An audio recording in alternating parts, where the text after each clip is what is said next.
Hello दोस्तों, welcome to prime box. तो Saiyaara movie के 23वें दिन की बॉक्स ऑफिस कलेक्शन रिपोर्ट भी आई है और रिपोर्ट काफ़ी ज़्यादा अच्छी है। मतलब पिछले हफ्ते से 3-4 दिनों से 2 करोड़ 2 करोड़ 2 करोड़ हर रोज डेली ये इतना ही पैसा कमा रही थी, लेकिन सैटरडे को राखी की वजह से इसके कलेक्शन में काफ़ी बड़ा उछाल देखने को मिला। इसने दुगने से ज़्यादा की कमाई करी। इसने करीब 4.25 करोड़ रुपए के करीब कमाई करी और हमको ये बात नहीं बोलनी चाहिए, इसका 4th सैटरडे था। तो इसी के साथ इसने भारत में 315 करोड़ रुपए का नेट कलेक्शन कर लिया। अगर ग्रोस कलेक्शन की बात करें तो इसने भारत में 380 करोड़ रुपए का ग्रोस कलेक्शन कर लिया है। वर्ल्ड वाइड इस मूवी ने 525 करोड़ रुपए कमा लिए हैं ग्रोस कलेक्शन में, जिसमें इंडिया से बाहर इसने 145 करोड़ रुपए के करीब कमाई करी है। इसको 5 करोड़ रुपए और कमाने हैं। उसके बाद में ये ओवरसीज में 2025 में पहली मूवी बन जाएगी जिसने 150 करोड़ रुपए का आंकड़ा क्रॉस करा है। हालांकि अभी भी ये नंबर 1 पोजीशन पर है, क्योंकि इस साल किसी ने भी 140 करोड़ रुपए से ऊपर की कमाई नहीं करी। और आपको पता है कि सैयारा के 3 सप्ताह के बाद में 2 मूवीज रिलीज हुई हैं। एक तो थी धड़क 2 और दूसरी थी अजय देवगन की सन ऑफ सरदार 2। दोनों को दर्शकों ने पूरी तरह से रिजेक्ट कर दिया। हालांकि कल उनके कलेक्शन में भी थोड़ा बहुत इजाफा देखने को मिला है। धड़क 2 ने कल 1,70,00,000 रुपए के करीब कमाई करी, जिससे इसका जो टोटल डोमेस्टिक नेट कलेक्शन है वो 19 करोड़ रुपए हो जाता है। और वर्ल्ड वाइड इस मूवी ने लगभग 26 करोड़ रुपए का आंकड़ा क्रॉस कर लिया है ग्रोस कलेक्शन में, जिसमें इंडिया से बाहर इसने लगभग 4 करोड़ रुपए कमाए हैं। वहीं बात करें सन ऑफ सरदार 2 की, तो उसने कल 3.5 से 4 करोड़ रुपए के बीच कमाई करी थी। उसको भी एक सप्ताह कंप्लीट हो चुका है, उसका 2nd सैटरडे था। इससे उसका जो टोटल डोमेस्टिक नेट कलेक्शन है वो 38 करोड़ रुपए हो जाता है। और वर्ल्ड वाइड इसने 57 करोड़ रुपए का ग्रोस कलेक्शन कर लिया, जिसमें इंडिया से बाहर इसने 9 करोड़ रुपए कमाए हैं। इस मूवी का जो बजट है वो 100 करोड़ रुपए के आसपास बताया जा रहा है। लगता नहीं कि बॉक्स ऑफिस से ये अपने बजट को रिकवर कर सकती है, तो ये प्रोड्यूसर्स के लिए, मेकर्स के लिए एक बहुत बड़ा लॉस है।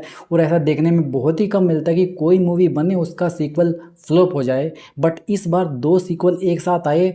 जनरली क्या होता है कि जब 2 सीक्वल इकट्ठे भी आते हैं ना, तो दोनों सुपरहिट जाते हैं। जैसे गदर 2 और ओ माय गॉड 2 आई थी, दोनों ही सुपरहिट गए थे। दोनों ने 150 करोड़ रुपए से, एक ने तो 500 करोड़ रुपए से ऊपर की कमाई करी थी और ओ माय गॉड 2 ने 150 करोड़ रुपए से ऊपर की कमाई करी थी।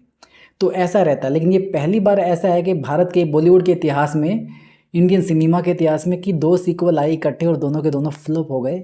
क्यों? क्योंकि 2 मूवीज ने बॉक्स ऑफिस पर कब्जा कर रखा था। एक था सैयारा और दूसरी थी महाअवतार नरसिम्हा। महाअवतार नरसिम्हा का तो बॉलीवुड पर अभी भी कब्जा है। सैयारा को भी उसने पीछे छोड़ दिया है।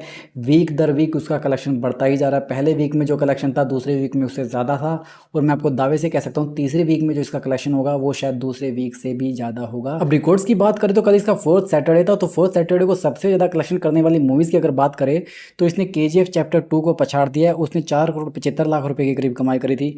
दृश्यम 2 ने 4 करोड़ 67 लाख रुपए कमाए थे। कंटारा ने 4 करोड़ 15 लाख रुपए के करीब कमाई करी थी। कबीर सिंह ने 3 करोड़ 75 लाख रुपए कमाए थे। कल की 2898 AD मूवी को भी इसने धो दिया। उसने 3 करोड़ 51 लाख रुपए कमाए थे 4th सैटरडे को। पठान को भी इसने पछाड़ दिया है। शाहरुख खान की पठान ने 3 करोड़ 32 लाख रुपए कमाए थे 4th सैटरडे को। RRR ने 3 करोड़ 30 लाख रुपए कमाए थे। 3 इडियट ने 3 करोड़ 32 लाख रुपए के करीब कमाई करी थी। बजरंगी भाईजान ने 2 करोड़ 73 लाख रुपए कमाए थे।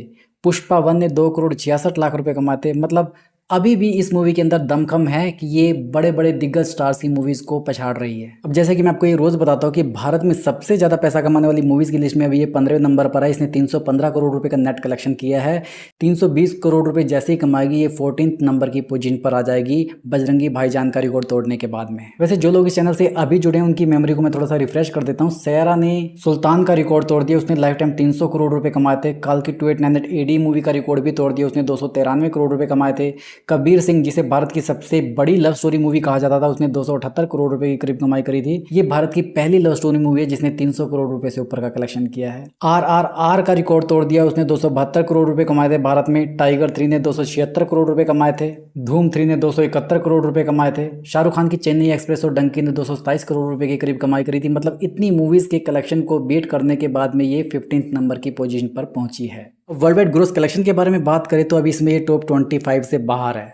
टॉप 25 में आने के लिए इसको लगभग 558 करोड़ रुपए का ग्रोस कलेक्शन करना पड़ेगा दुनिया भर में। अभी इसने 525 करोड़ रुपए कमा रखे हैं। मतलब इसको लगभग 30 करोड़ रुपए के करीब और कमाई करनी है।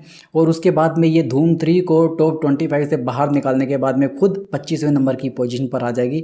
इस काम में शायद 1 हफ्ता लग सकता है इसको, बट मुझे लगता है कि टॉप 25 में आएगी तो ये ज़रूर। बात करेंगे संडे के बॉक्स ऑफिस कलेक्शन के प्रेडिक्शंस के बारे में, तो मुझे लगता है आज इस मूवी का जो कलेक्शन है 7 से 9 करोड़ रुपए के बीच में रहना चाहिए। थिएटर में इसकी ऑक्यूपेंसी करेंसी भी 30% से ऊपर जानी चाहिए। और मुझे लगता है आज लास्ट दिन है इस मूवी का अच्छा परफॉर्म करने के बाद, क्योंकि 15 अगस्त को वार 2 आ रही है, एक दो और बड़ी बड़ी मूवीज आ रही है 15 अगस्त को, जिसके कारण सैयारा के स्क्रीन काउंट भी कम हो जाएंगे, शोज भी कम हो जाएंगे, इसका कलेक्शन भी कम हो जाएगा, तो इसके ग्रोथ करने के चांसेस बहुत ही ज़्यादा कम हो जाएंगे। बाकी अब सैयारा मूवी का संडे कैसा रहता है इस पर मेरी नजर रहेगी। जैसे ही बॉक्स ऑफिस कलेक्शन रिपोर्ट आती है उसकी जानकारी आपको सबसे पहले मिल जाएगी। और ये वीडियो आपको पसंद आया, इस वीडियो को लाइक करो, ऐसे ही और एंटरटेनमेंट के डोज के लिए चैनल को सब्सक्राइब करो।